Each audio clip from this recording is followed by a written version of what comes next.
Hi, my name is Ines. I am 36 years old.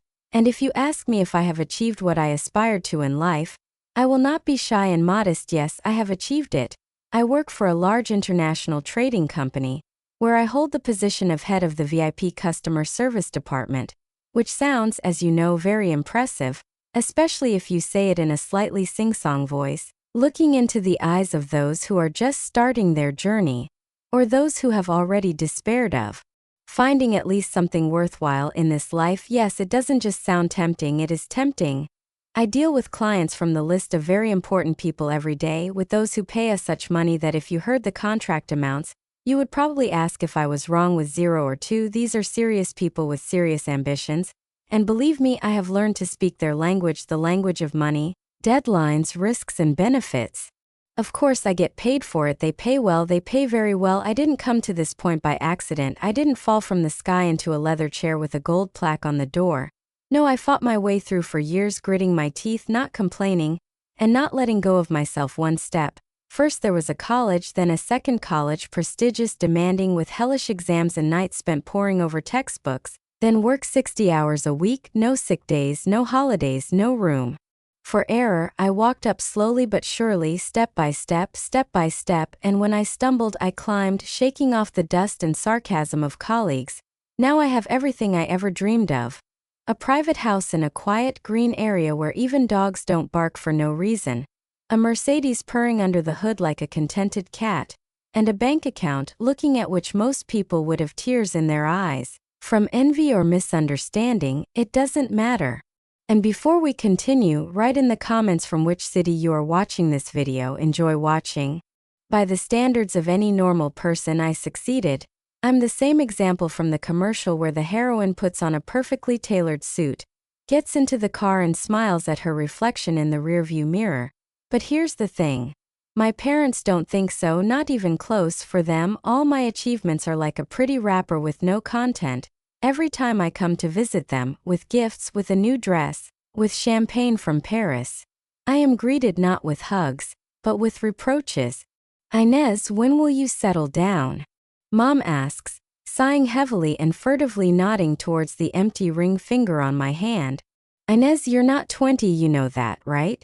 My father adds, cautiously, as if not wanting to hurt, but always hitting me in the heart.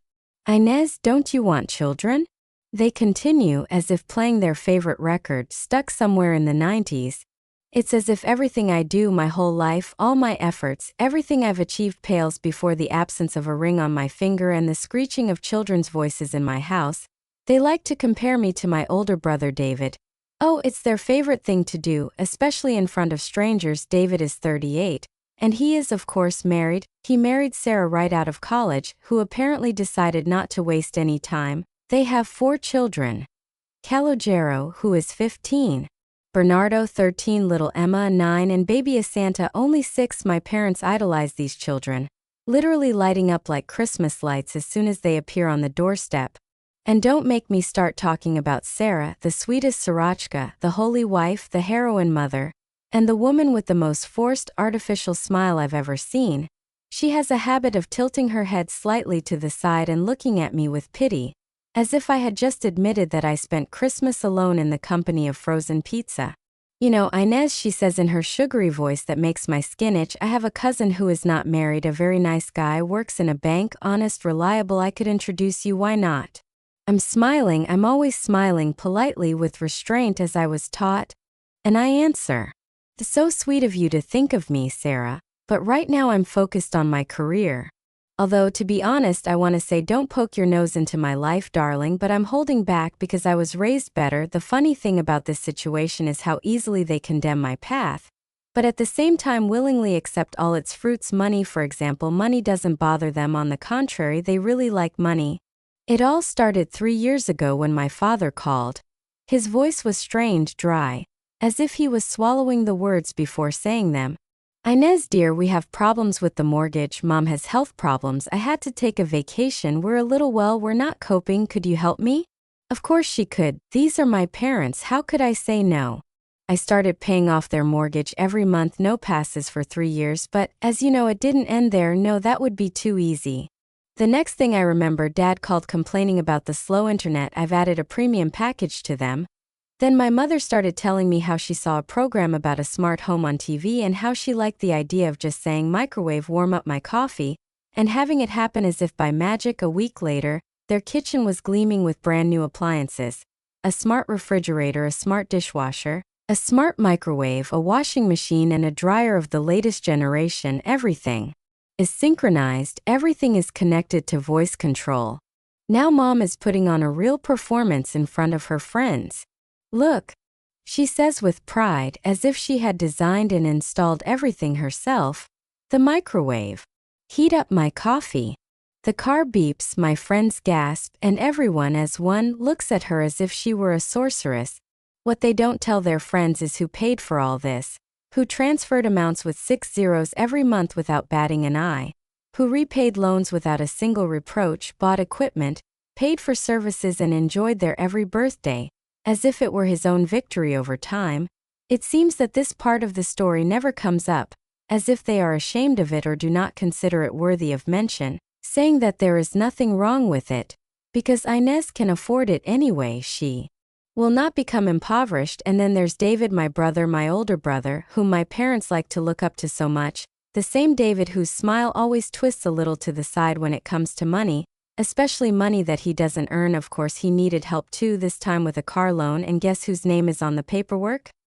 Of course it's mine, and it's not because he couldn't have applied on his own, it's just that my credit history was better, my income was more stable, and my signature inspired more trust in the bank than his entire family idol with 4 children. I added him and my parents to my car insurance because family members, as you know, have to take care of each other. That's how we were taught, that's how all these beautiful slogans on postcards sound. David's children also of course needed money, football, piano lessons, summer camp, school trips, and all this without discussion, as a matter of course, fell on the shoulders of Aunt Inez, the one who did everything right, as her mother says. And when the whole family decides to go on vacation, and they now have almost a tradition of going somewhere with the whole crowd once a year, well, who better than me books hotels, pays for plane tickets, rents a large car so that there is enough room for everyone, and orders dinners in restaurants because what, I quote, well, you know how difficult it is to go shopping with 4 children. I tell myself it's okay, Inez, you're strong, you chose this path yourself, you can afford it, you don't need gratitude. It's enough for you to realize that you're doing the right thing. But there are nights when I'm lying in the dark in my spacious bedroom, and I realize with horror that I can't remember the last time one of them said thank you to me, didn't leave me on the run, didn't mumble with his mouth full, but really looking into my eyes with warmth, with appreciation. I really can't recall any such case, but maybe they're just not like that. They don't like to express feelings in words. They don't know how to be grateful. I tell myself, leave it alone, Inez, you're an adult. Last month was symbolic for me in a way. I made the last mortgage payment on their house, 3 years of monthly payments, and finally it was done. The house belonged to them. Freely and cleanly, without debts, without threats from the bank. I called my mom, and her voice was trembling with delight. Mom, I said, trying to contain my excitement, I just made the last payment on your mortgage. Now the house is completely yours. She squealed like a schoolgirl who had just been given a puppy. Oh, Inez, that's wonderful. We should celebrate this. I'll cook all your favorite dishes. Come back on Saturday. David and Sarah will be there too. It would be perfect, right, for dinner? I arrived at my parents' house at 6 in the evening, holding a bottle of good red wine in my hands, and as soon as I crossed the threshold, I was overwhelmed by the aroma of my mother's stew, rich, spicy, evoking memories of my childhood. When the world seemed much simpler, David's car was already parked in the driveway, and I immediately realized that they had arrived earlier. I went into the house, into the dining room, and there they were. David with his usual smug expression, Sarah with her fake smile like a plastic flower, and 4 children loudly arguing about who will sit where. Dad was busy chopping up the roast. Mom was scurrying between the kitchen and the table, making sure everyone had everything they needed. She really tried her best. There was stew, mashed potatoes, green beans, her famous buns, and of course an apple pie that smelled like it all over the house. It was like Thanksgiving in the middle of spring. Well, Dad said, sitting down in his chair at the head of the table, today is a special day, our house is finally ours. Thank you, Inez, David muttered. But there was something insincere in his voice, as if he had read a line he had learned in advance. "Yes," my mother said, glancing at my father and smiling tightly. "Thank you, Inez." The children were busy. Some were chewing, some were whispering, some were tugging at their sister's elbow. And they weren't listening to the adults' conversation. But I noticed David and Sarah looking at each other across the table over and over again, as if agreeing on something without words. Their gazes crossed, and each time in this silent communication, I felt a hidden tension, as if they knew something that I did not know. When the main course was finished and we were about to move on to dessert, Mom got up to clear the table, but before bringing the pie, she suddenly stopped, wiped her hands on her apron and casually said, "Dad and I want to tell everyone something." She went to the sideboard and took out a brown folder, the one with the bulky zipper that I immediately recognized. My stomach clenched. I had extremely bad associations with folders at family dinners. Once they brought with them a notice about my uncle's hospitalization.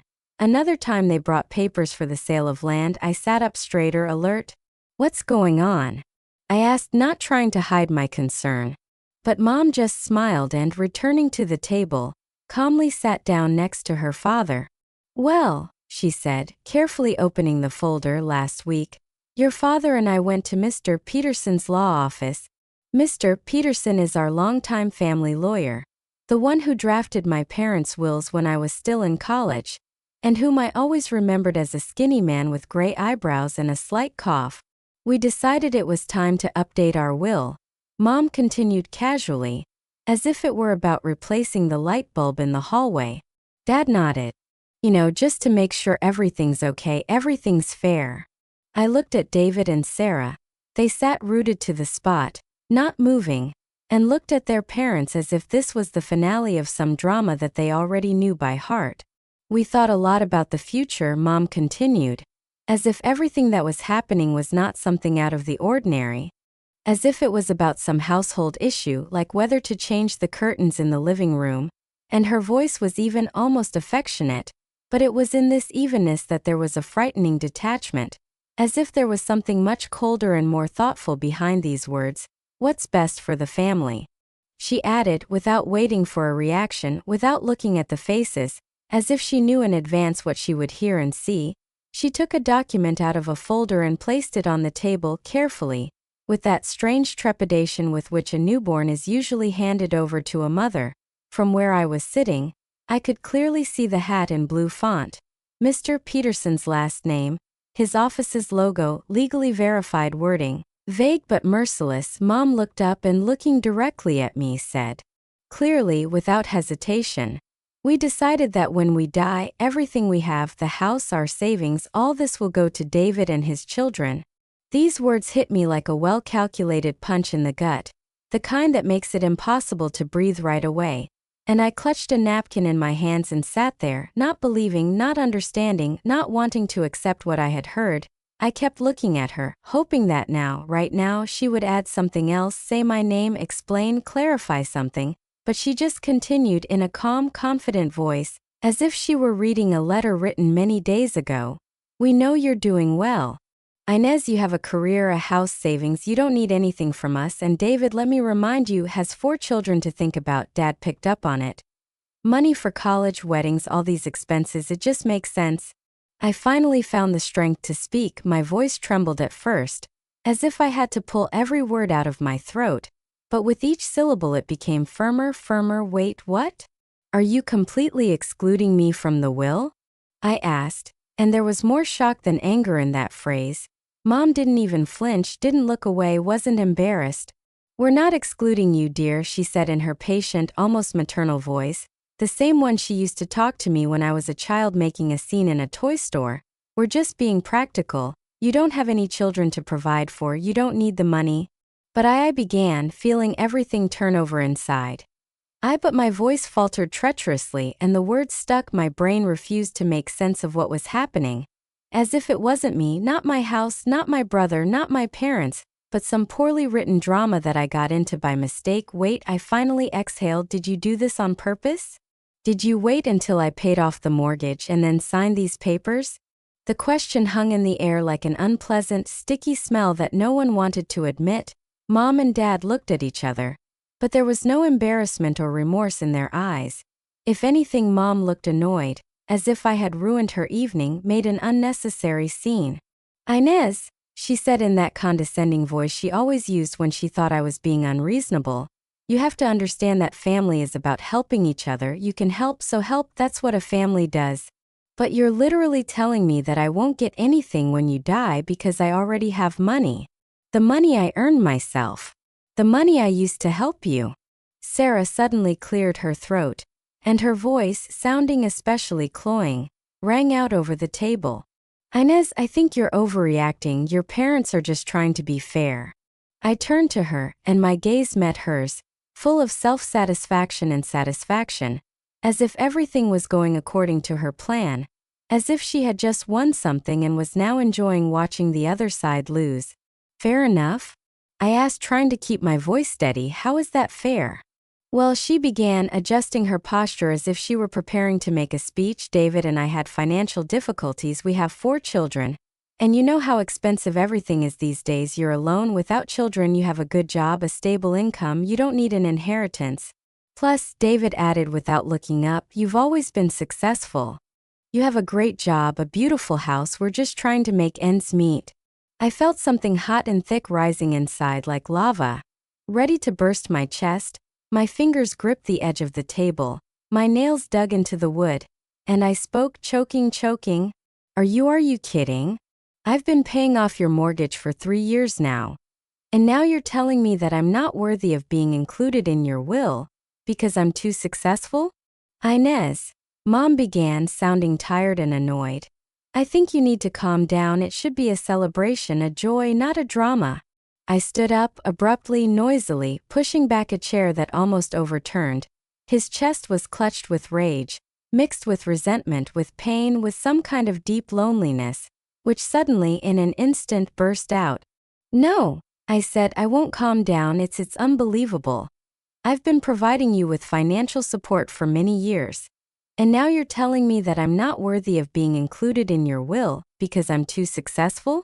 "You're being dramatic," Sarah interjected, and there was no longer sympathy in her voice but irritated condescension. "Maybe you should talk to someone, with a therapist or someone else. That level of anger, he's not healthy." I stared at her, and probably at that moment my face became a mask of bewilderment, pain, anger, and final epiphany. "Do you want to talk about your health?" I asked, almost laughing. "If I'm such a terrible person, if I'm not worthy of being mentioned in your will, if my feelings and efforts mean nothing, then why do you still keep taking my money?" The silence at the table became as thick as a wet blanket. David was looking at his plate, and Sarah blushed, looking away. Mom and Dad just sat there, looking at me without words, without regret, only silence, loud as a scream. I looked at everyone at the table, my family, people I've supported for years, the people who just told me that I'm not worthy of their inheritance because I'm too successful.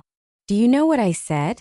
I'll remember that, all that, every word, every facial expression, every hitch, every half-lidded look, and even that gesture of Mom's when she straightened the napkin on her lap, pretending that everything that was happening was just a misunderstanding that would pass by itself. I grabbed my purse. And not because I was going to leave with dignity. No, I wanted to leave quickly, abruptly, with noise, so that each of them would understand. At that moment, something broke in me. I headed for the door, barely hearing my mom calling my name behind me, pleading and nervously, as if hoping that I would come to my senses. But I didn't turn around, didn't slow down, didn't show that it touched me in any way.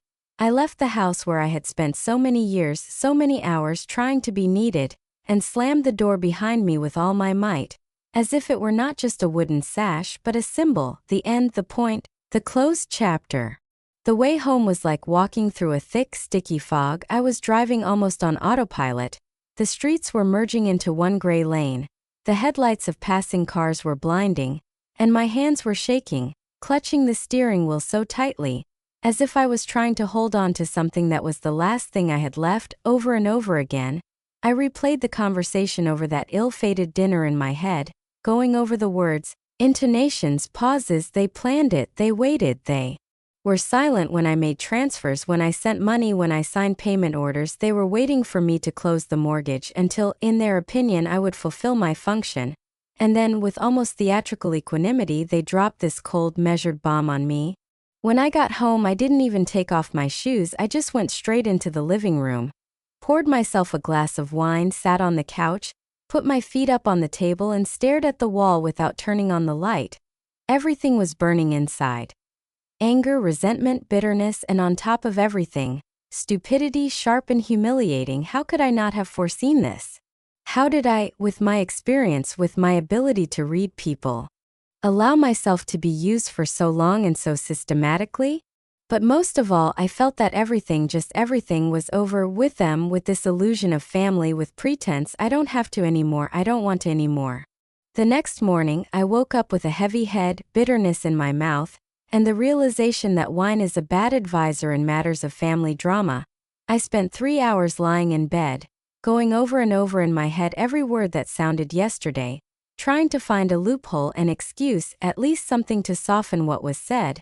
But everything sounded the same, harsh, cold, calculated. However, something changed that night. The pain was still there, warm, throbbing, alive, but another force was beginning to rise on top of her: determination, the one who once helped me get out of student debt, survive in a corporate environment, and get my way. I wasn't going to be their bank anymore. On Monday morning, without waiting for coffee, the first thing I did was dial the number of David Morrison, my lawyer, who helped me with the purchase of a house, made my will, and generally was always on my side when I needed to sort out complicated cases. His voice, familiar and balanced, was like an anchor.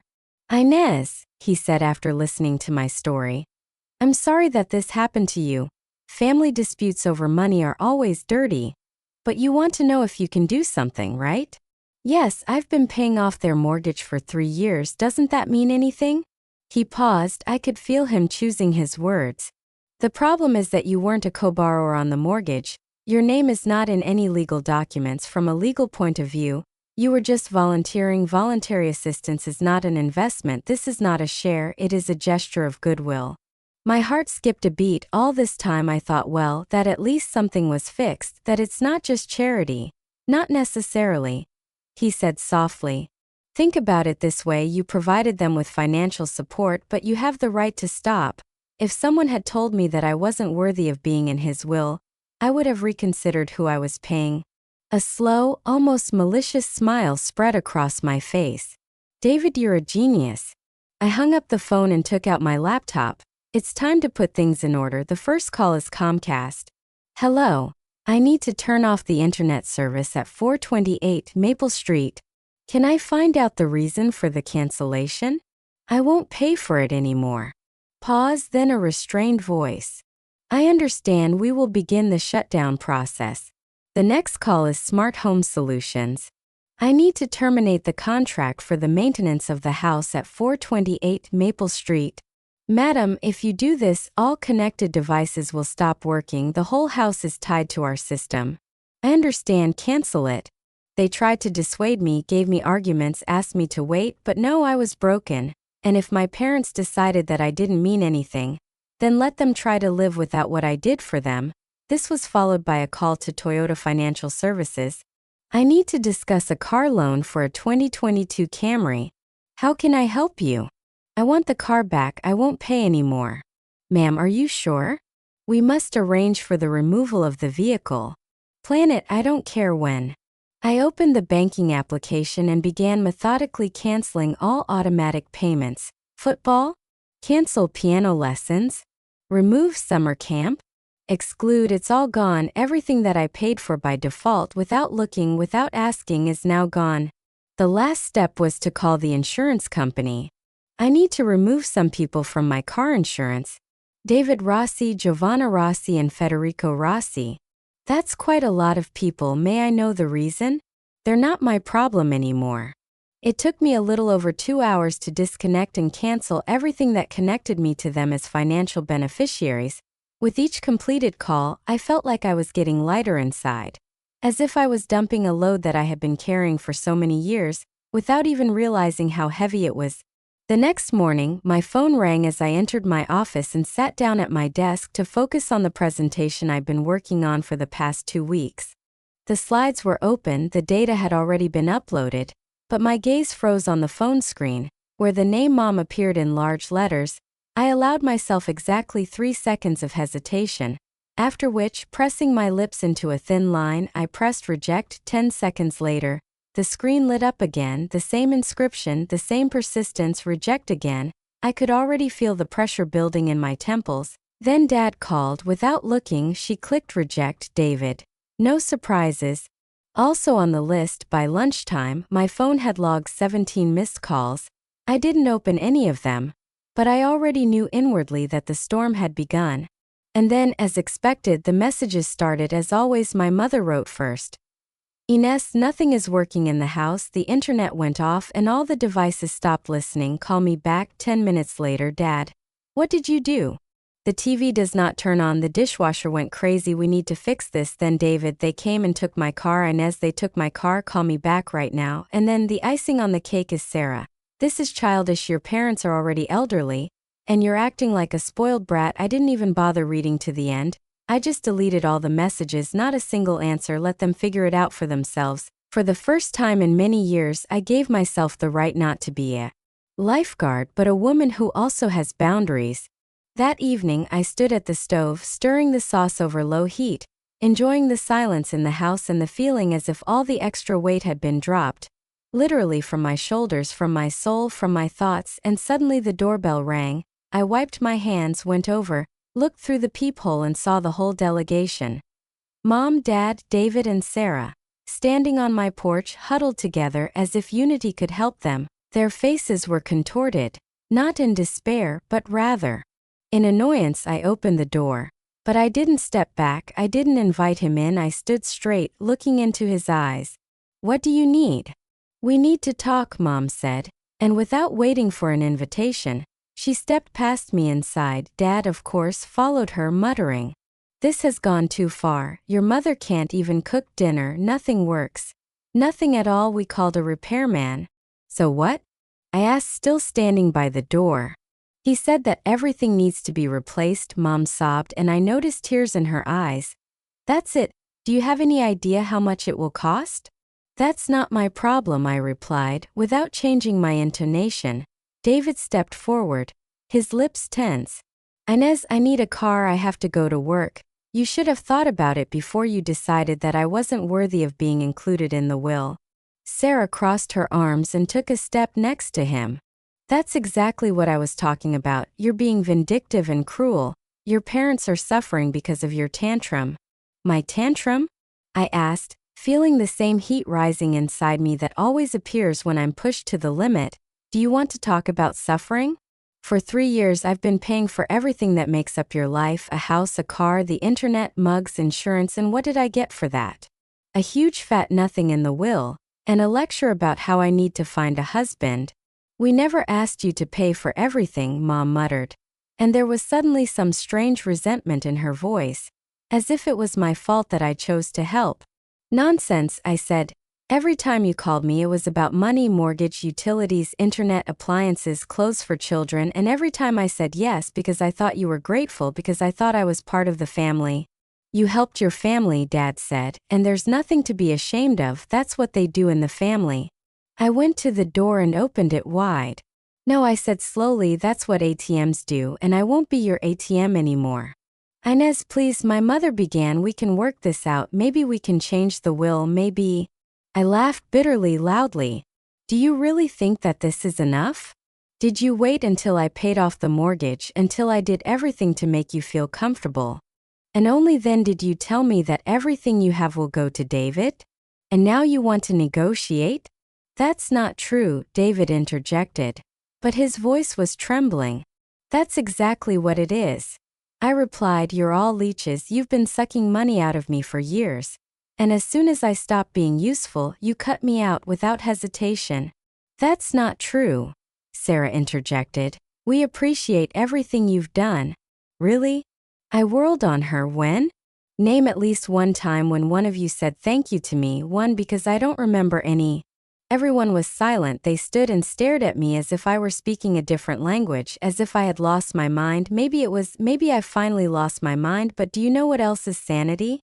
These are the boundaries, it is an awareness of one's own worth, and I finally realized that I deserve more. Get out. I said, all of you get out of my house and don't come back. You've made it clear that you don't even want my scent when I'm gone. Well, you won't hear mine either, not while you're alive. I stood holding the door open and watched them step out onto the porch one by one. David turned around, as if he wanted to say something, maybe to apologize or maybe to rebuke again. Don't, I said, just don't. And she slammed the door behind them and she turned the lock.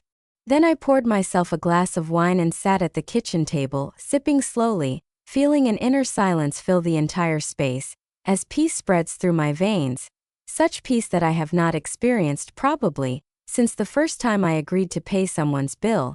For the first time in 3 years, I didn't care about other people's finances, other people's mortgage payments, utility bills, car loans, insurance, clubs, camps, household trivia, which they remembered only when it was time to pay. I was free, not metaphorically, not philosophically, but with real freedom, when there are no obligations, no feelings of guilt, no learned habits of being needed just because you know how to earn money. The first few weeks after they were removed from my life, from my wallet, from my automatic payments, turned out to be surprisingly quiet. The phone was silent, the mail was not rattling with alarm messages, no one called with the words, "Could you?" or "We need to," and in that silence, for the first time in a long time, I really immersed myself in my work without the constant background of stress, without the feeling that at any moment another crisis will fall on your head. I regained the sharpness of perception, clarity of mind, the ability to analyze not only numbers, but also myself. I signed 2 new contracts with large clients, one from Toronto, the other from Zurich, and received rare but sincere praise from my boss, who usually considered positive feedback to be overkill. My bank account began to grow, confidently, calmly, like a garden that has finally been tended, and every day, every deposit, every absence of someone's request felt like a new chapter. But my family's silence couldn't last forever. They were such people, unable to tolerate a long lack of control over the situation. About a month after our last meeting, my cousin Paulina called me, the daughter of my mother's sister, the Paulina, who was always like a shadow in family conversations, sometimes in Italy, sometimes in Spain, sometimes at meditation courses in Arizona, and about whom everyone was always gossiping. But no one spoke directly. I almost ignored the call. My finger hovered over the reject button, but curiosity, old, sticky, indestructible, got the better of me. "Inez," she began in her melodious voice, which always had something a little mocking, "I heard what happened to your parents." I was silent. "My mom said that your mom called her in tears. She said that you turned off their internet, broke all their equipment, and that David's car was confiscated. Is that true?" I almost laughed. "Tears? Broke the equipment? Is that what she told you?" I asked, feeling a familiar wave of sarcasm rising inside me. "That I gave them a little apocalypse?" "She said you were taking revenge because they didn't include you in their will," Paulina said doubtfully. "But Inez, it can't be everything. There must be something more." I thought about it for a second, and then I realized that it was probably time to tell the truth. If my family is going to spread their version of events through related branches, then I have every right to voice my own, calmly, without drama, without pity, just the facts. "Paulina," I began, "I've been paying off my parents' mortgage for 3 years every month, no passes. I paid for their communal services, the internet, and bought them all their smart equipment, which now doesn't work. I paid for David's car, for his insurance, for entertainment, and for his children's clubs. In fact, I was financially supporting their entire family, everyone systematically for years." There was silence on the other end of the line. And then she said, "Wait, your mom never mentioned it, not once." Of course she didn't mention it, because if you admit that I was their main source of income, then you have to admit that you are not just a daughter but a purse. And as soon as I finished paying for their house, and I emphasize I closed the entire mortgage completely, they smilingly informed me that they had excluded me from the will, because I'm too successful to need an inheritance. Paulina was silent for a long time. I could hear her sighing, clicking her pen. "Jesus, Inez, this is complete nonsense. You've done more than anyone, and they punished you for that?" "Yes," I said shortly. "That's why I stopped paying. If I don't deserve to be a part of their future, I don't have to finance their present."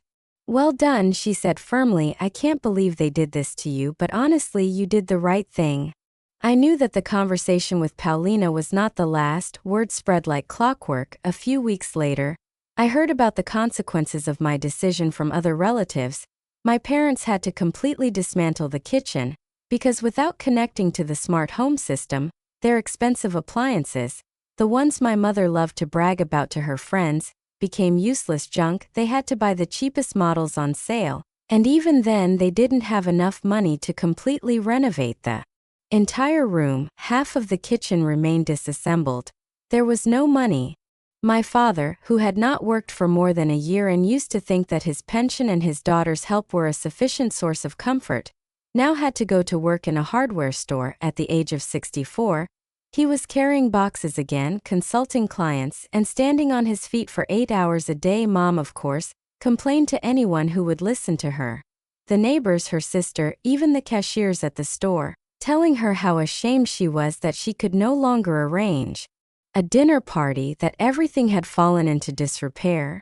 David also felt the changes. He bought an old, battered Honda that was rumored to break down every other day. His children no longer went to football or music. All paid classes had to be stopped because he and Sarah could no longer afford it. Sarah had to get a part-time job at Target, and now she was standing at the shelves sorting the goods instead of texting me with offers to meet a very nice guy. There were rumors that they were discussing the possibility of moving into their parents' house to save on rent, for children, a grandmother, a grandfather, all under one roof, a small house, cramped walls, no one has their own space. I just thought, good luck to you. One day my cousin Paulina called me, and her laughter sounded loud and a little mischievous on the phone, as if she still couldn't believe what had happened. Inez, you should have seen your mom at the grocery store yesterday, she said, still chuckling. She stood at the canned food counter and complained to Mrs. Henderson about how you, her ungrateful daughter, betrayed the family, abandoned them in a difficult moment, refused to help, deprived them of all amenities as if you were a stranger. What did Mrs. Henderson say? I asked, already anticipating the answer, because I knew the old widow Henderson, her directness, her dislike of pretense, and her ability to carve the truth like a scalpel.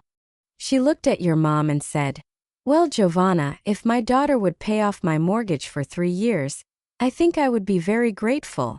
I imagined how it sounded in a room full of customers, and how my mother, the same Giovanna, blushed, turned away, and simply walked away without answering out of pride, outward dignity, and the ability to make herself look like a martyr.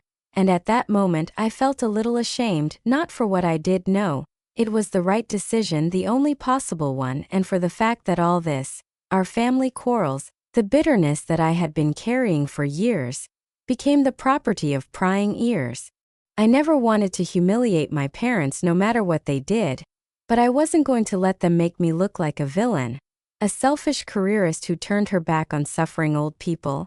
A few months later, when everything seemed to have settled down and I had almost stopped waiting for new attempts at intervention, I met David at the grocery store. He was standing at the cereal shelves, holding a package of rice in his hands and thoughtfully reading the price. He didn't look like his usual self, tired, aged, with a rumpled shirt and carelessly combed hair, as if he had woken up and had not had time to put himself in order. His shoulders were slouched, and his gaze was somehow dull, without the same confidence. Hey, he said, noticing me, and his voice sounded awkward. Hey, I replied mechanically, without warmth but also without hostility. We stood in silence, surrounded by people, carts, advertising signs, and other people's conversations. He scratched the back of his head, as if searching for the right words, and finally spoke. Children sometimes ask about you. They don't understand why you don't come anymore. Maybe you should explain it to them. I looked at his cart. It was full of premium brand products, obviously bought at a discount, and cheap packages with red labels. It all looked like a compromise, like an attempt to please both budget and habits. He sighed. Inez, I know we screwed up. Mom and Dad, they didn't handle it properly. But to completely deprive us of communication is quite cruel. I looked at him and suddenly realized that I no longer felt angry, just fatigue, deep, calm, burnt-out fatigue, in which there was no longer any room for resentment. Do you know what's cruel, David? I said softly. Take money from someone for years without saying thank you, and then one day tell them that he is not even worth mentioning in his will. That's what's cruel." He opened his mouth as if to object, but I was already heading down the aisle. The cart creaked, the wheels turned to the right, and I was gone. I didn't have any words left to say to him. 6 months after I cut them out of my life, I felt better than I had in years. My stress level dropped so much that I started sleeping at night again without nightmares, without disturbing awakenings at 4 in the morning, without a list of urgent things that did not concern me at all. My bank account increased, steadily, pleasantly, confidently, and every transaction was mine, not for anyone else. I started living again, for real. I met a man, his name was David too, which is ironic, but this one was completely different. He worked in the marketing department, knew how to laugh at himself, listen without interrupting, and most importantly, he didn't need me to solve his problems or pay for his dreams. It was so unusual, so new to be on equal terms with someone without fear that behind every compliment there was a request. Behind every "how was your day" there was a financial expectation. I bought myself a car. A bright red Audi convertible, the one I'd been looking at for a long time. But every time I postponed the purchase, because somewhere in my head a voice sounded. What if Dad needs surgery again? What if David can't pay for the camp? Those voices are gone, they disappeared. For the first time in a long time, I went on vacation to Italy, a country I've always dreamed of going to. I walked through the streets of Florence, ate pasta in tiny family restaurants, listened to live music in Roman courtyards, and felt something frozen thawing inside me, layer by layer. But perhaps the most beautiful thing about his new life was the absence of other people's problems. No more urgent calls at night. The refrigerator stopped working, the lights were turned off, and we have children. Could you no more worries about overdue bills? I no longer think about whether I can afford to help me overcome another person's crisis. My money became mine again, my life was mine again. I've heard rumors my parents were still struggling financially. His father's job at the hardware store brought in too little to cover their usual expenses. Mom could no longer afford to go to salons, shop in catalogs, and have evening dinners with her friends. They discussed the possibility of selling the house I paid the mortgage on, sell it and move into a smaller apartment. And no matter how it sounded, it didn't bother me. Did I feel guilty? Sometimes they were my parents after all. They raised me, fed me, raised me, and once loved me in their own way. But then I remembered that evening, that dinner, when they told me without flinching that they didn't consider me part of the legacy because I was too independent, too successful, too lonely to deserve anything. I remembered the years when they took money from me without gratitude, condemned my decisions, my relationships, my career, the years when I was an ATM instead of a daughter. And then I didn't feel guilty. I felt free, pure, bitter, but so sweet freedom. The only thing I regretted was that I hadn't done it sooner. I should have left the very moment they took my money for the first time without saying thank you. I should have realized that for them I am a resource, not a person, but now I knew better, and I was never going to be someone's ATM machine again. My money, my life, my rules.